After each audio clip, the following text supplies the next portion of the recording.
రవీంద్ర భారతిలో ఒకసారి ఒక ప్రోగ్రామ్ చేస్తున్నప్పుడు అక్కినే నాగేశ్వరరావు గారు చూశారు నా program. Okay. I was doing on stage, అందరిని ఇమిటేట్ చేసి ఆయన్ని తప్ప. హ్మ్. ఆయన ఇంతకు ముందు మిమిక్రీ చేసిన అబ్బాయిని ఒక్కసారి పిలిపించండి అన్నాడు. హ్మ్. నేను మళ్ళీ స్టేజ్ మీదకి వచ్చా. హ్మ్.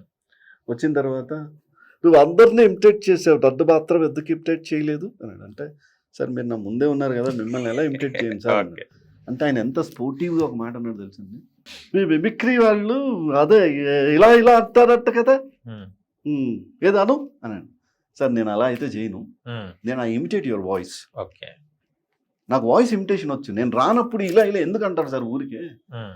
మీరు ఏవటి అని ఒక్కసారి అంటారు కానీ ఏమిటి ఏమిటి ఏమిటి అంటారు కదా, అవును. ఊరికే అనరు కదా. ఎస్. సో ఏదో సందర్భం వచ్చినప్పుడు మీరు ఆంగికాన్ని ఇలా వాడతారు. సో అందుకని నేనేం చేశానంటే, సభా సరస్వతికి నమస్కారం.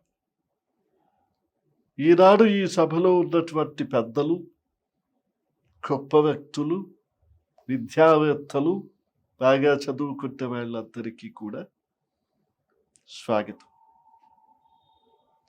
నేను మాట్లాడాలనుకున్న చాలా అంశాలు ఉన్నాయి, కానీ సమయం ఏదో తక్కువగా ఉన్నట్టుంది.